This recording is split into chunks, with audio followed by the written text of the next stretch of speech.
live on your tablet, phone, and the KUTV app. This is 2 News Live. Thanks for joining us on 2 News Live. I'm Brian Schnee. August 14th, a Monday, as we are getting into the latest of what is happening in Hawaii, the response there, the impacts in Utah as it pertains to that town and community on the Maui island that was ripped through by a wildfire. We're going to go in depth on this coming up in just a few minutes. But first, before we get there, let's take a look at what is making headlines tonight on our website, KUTV.com. Family members of this 3-year-old boy, Walter Greer from Salt Lake City, say they're just devastated, as you may imagine, after he died in a boating accident. It happened yesterday afternoon at Echo Reservoir. Walter had been boating with his parents, sisters, and friends when he fell off and was struck by the propeller. If you'd like to help the family, there's a GoFundMe page on our website. Firefight continues in 3 central Utah counties tonight. The Thompson Ridge Fire has burned over 7,200 acres. Fire crews saying they've got some containment now, 9% they're calling it. That is the area by Circleville, the town there in Paiute County. Tonight, firefighters are inviting community members to come out to the Junction Firehouse for a special fire update at 6 p.m. There's also one tomorrow. UDOT is starting a new project to make it easier for drivers to see lane markers on the freeway when the weather is bad. We've heard you on social media saying, can we just brighten up the lines? Well, UDOT says they're doing something about it. Crews are using new paint stripes, which will supposedly be wider and will last longer. The Associated Press releasing their top 25, their preseason rankings for the upcoming college football season. University of Utah is the only local school ranked in the top 25. The Utes are number 14. They start their season in Salt Lake City August 31st against the Florida Gators. Should be a great meeting at Rice Eccles. As we go in depth tonight, you can always get in touch with us during the show. Use the hashtag 2NewsLive to join our conversation. You can find us on Facebook, Twitter, and Instagram. Send us a direct message, any of those platforms, to weigh in. The death toll from last week's devastating wildfires in Maui rising. 96 people are now confirmed dead. Hundreds of first responders and FEMA agents with cadaver dogs are working to find more bodies as they search the burned out rubble of more than 2,200 structures. Hundreds of people are unaccounted for. The death toll is expected to continue to rise. The fires are still burning. Last containment check, 85%. But as you can see there in the photos and the videos, the damage is done. An Ogden detective's family, just one of the families still picking up the pieces after the fires there. Not only did they lose their family home, their shelter, and all their clothing, but one of their family members didn't make it out of the fires. The Ogden Police Department has now organized a donation drive to help her family and other families in Lahaina that were impacted. Emma Riley spoke with that detective. Emma, what did that detective say to you today? We saw how emotional she was in some of your coverage on 2 News at 5 o'clock. Yeah, it's very emotional for her. She actually grew up in Lahaina as a kid, and there are a lot of memories there. And actually, their family home burned down, and she was telling us that's where her grandmother now lives. And her grandmother called her actually on her grandmother's birthday and told her that they had lost everything. And it was shortly after that that they had found out that her uncle didn't make it out of his home that night. And so her grandmother told her that all they had left was the clothes on their back. And so that's why they're collecting donations, and that's why she was inspired to start a donation drive, because she also told me that they have more than 50 people living in one of their uncle's homes with them, and none of them have anything left. And so she's really just hoping to help her people out, is what she told me, and that's why they are doing the donation drive. And they'll be collecting donations until Friday at the Ogden Police Department, and they're also taking monetary donations through a Venmo account, and that's on our website at KUTV.com. But she said they need everything. They need clothes, they need toys, they need diapers, a lot of things for kids that they lost that they need, and so they really just need people's help right now. Emma Riley live for us tonight in Ogden. Emma, thank you very much. As of Friday, 2 members of Utah Task Force 1 arrived in Maui, Hawaii to help with a rescue mission after a fire devastated a part of the island. They're in Maui as part of the FEMA Blue Incident Support Team, joining fellow task forces from across the country for federal urban search and rescue operations. Take a listen. Our typical thing with what our team does, we've been given the actions to do the search operations here. And until the local authorities are happy with the mission that we've accomplished, that's sort of when we'll be here. We've got different people coming in to help with that. So the speed of it totally depends on how much, I don't want to say damage, but the density sometimes of the damage that we see and how fast we can move through that area. So that's right now we're still trying to ascertain that because there's different styles in that town from residential to really impacted some industrial areas.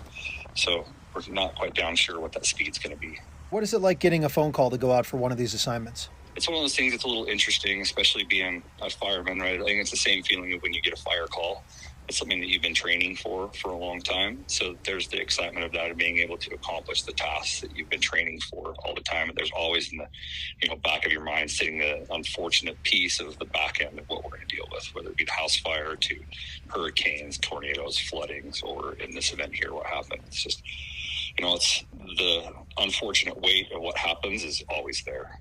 Definitely. A couple of years ago, I want to say it was 2020, Utah Task Force 1 responded up to Oregon and their wildfires in Medford. Very similar to what we saw up there. Just to the areas that were burned and it went through, it's just complete destruction down to the foundations of homes in sort of a massive area. I think the place that we dealt with in Oregon was 16 miles long, but a little bit narrow. And this is just a real chunk of a town, basically, that it went through. And the same style of destruction that we're seeing. I'd say different incidents that I've been on, it's really eye-opening and heartwarming just to see the community as itself come together and take care of each other and to be able to, move forward and get people the help that they need. And I've seen it happening with folks that are here and trying to get into your areas and have completely lost their homes, family members and everything that they own. And it's just an amazing thing to see a community come together. And I think coming from Utah especially, and I've worked in emergency management in a long time, I think that's one thing that Utah is really good at, is that community hold that we have. And I think if anything ever happens to us in our state, I think that's the same thing that we'll see there, is just really our neighbors and everyone taking care of each other and putting them in places. And it's amazing even to see here if people that are even in shelters and things like that, it's not an overflowing piece right now, because you have neighbors and family that are just taking care of them, which is just an amazing feat in itself. So it's good to see, and really heartwarming almost to see the love and the help that's coming even from the community here and there. Roger's been with Task Force 1 for about 15 years. He is one of two members from that Task Force 1 in Maui right now. Meanwhile, the group Aloha Utah is now sending pillows, baby formula, clothing, and more supplies to Hawaii. They've collected all of these items, Utah Valley University, over the weekend. If you'd like to donate, there is still time. You can drop off supplies at the Multicultural Student Services Office or in the parking lot next to the Fulton Library at UVU. The White House says it will support Hawaii through every step of its recovery following the deadly Maui wildfires. Take a listen. You have to understand the situation on the ground right now. It is extremely hazardous. There are structures that are partially standing that engineers have to clear first to make sure it's safe for the search and rescue teams to go into, make sure it's safe for the dogs to go into. That's FEMA Administrator Deanne Criswell. She was in Hawaii, may still be there. I saw some video of her combing through that area earlier today. FEMA activated its Transitional Sheltering Assistance Program to help residents who were forced out of their homes by these fires. Meanwhile, White House Press Secretary Karine Jean-Pierre says there's no plans right now for President Biden to visit Hawaii.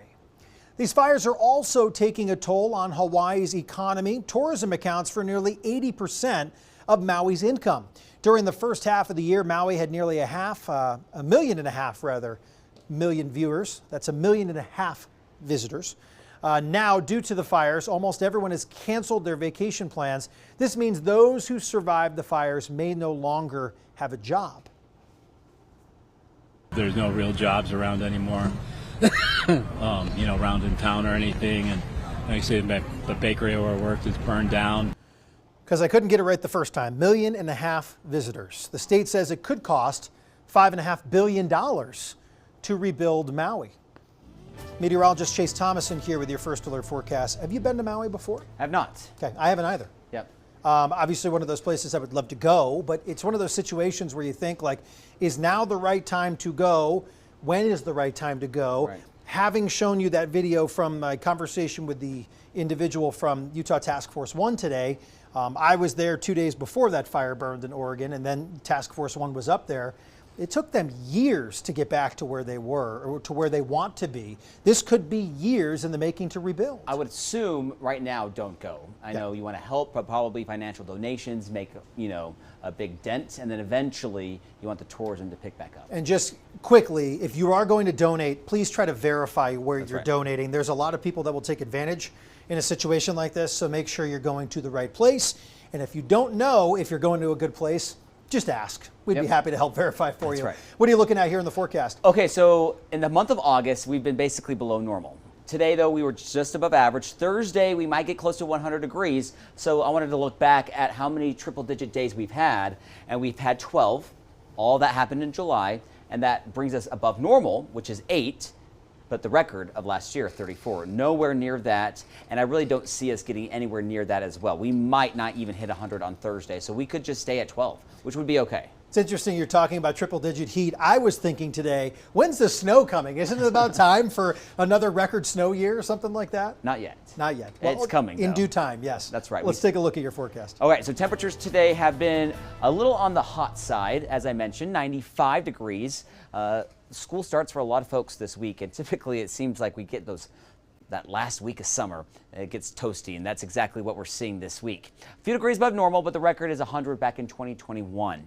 Temperatures right now across the state, lots of 80s and 90s, especially in northern Utah where we have drier air, but we've had some cloud cover. We've had a little bit of rain down in southern Utah and portions of central Utah. You can really see where it is. It's cooled the temperature really comfortably. 78 in Cedar, 79 in Milford, Panguitch at 64 degrees with that rain. St. George, 98 degrees, which is below normal, but it's still pretty hot out there. We've had some showers around St. George, but nothing really impacting you quite yet. Overall setup, high pressure over Texas pumps up that monsoon moisture. Most of it is right near the Four Corners and across southeastern Utah, but there's also a cutoff low, and that brings up a little bit more of this moisture into the desert southwest with that counterclockwise rotation. Nothing really changes for the next 48 hours, maybe even longer. So we're going to have these afternoon thunderstorms across central and southern Utah as northern Utah stays dry for the most part. This rain is lifting northward, so getting closer to Canyonlands and Arches, approaching Moab. Right now we do have rain over that Thompson Ridge fire, which is fantastic news. That's really probably going to make a big dent on the ongoing fire. A few showers now just approaching Kanab, and we do have some light showers just west of St. George. Not a whole lot of rain, but probably some gusty winds. These showers and storms will fall apart by about 10 o'clock this evening. And then as we head into tomorrow, central and southern Utah, scattered showers and thunderstorms. Now, tomorrow, though, some of that moisture is going to try to move into northern Utah. So around Utah County, northeastern Utah, we could have some rain tomorrow afternoon and evening. Most of the Wasatch Front, though, is going to stay dry. But if there is going to be any rain, it will likely happen to our south. Wednesday, same thing, central and southern Utah, scattered thunderstorms going up near and over the mountains. Thursday, same thing. Now, by the end of the week and into the weekend, this moisture does come northward, and we'll see a better chance for some valley rainfall. And that will help cool those temperatures. St. George, 99. We go to 100 on Wednesday, 100 on Thursday. Isolated afternoon and evening thunderstorms. Same thing on Friday. But notice the cooler weather, better chance for rain over the weekend and into early next week. We'll be in the low 80s in St. George. That's going to be well below normal by Sunday and Monday. Salt Lake, we're in the mid to upper 90s today and tomorrow and Wednesday rather. Thursday's our hottest day. I'm not forecasting 100, but it's close at 99. And then we will see our temperatures drop. Low 90s Friday and Saturday, 80s Sunday and Monday. Isolated storms Friday and Saturday, Sunday and Monday, a better chance for those scattered thunderstorms and maybe even some heavier rainfall. Still a little uncertainty on exactly where that moisture plume is going to be, but it does look unsettled. I just hope it's nothing like some of the storms we had a few weeks ago where it was just so much in a short amount of time where it makes things just dangerous. It could happen. I mean, it's a lot of moisture, kind of like what we had a few weeks ago, kind of streaming in. But again, we don't know exactly where that's going to happen. So we'll be watching that forecast very closely as we head into the weekend. I'm all right with one day at a time. Yep. That sounds good to me. Thank you, Chase. Thanks for watching 2 News Live. We are back tomorrow at 5:30 as we are through the end of the week, Monday through Friday. Hope you'll join us again for more in-depth conversations. If you'd like to go back and check out anything you missed, All of these are available on our YouTube channel. You can go to the live section there. Check out some of the, great versions of 2 News Live without me last week. Oh, It's it was okay. a great show. I'm sure they were You epic. missed out. Yeah, go back and watch Thursdays and Fridays. I will be back with you tomorrow. Have a great night.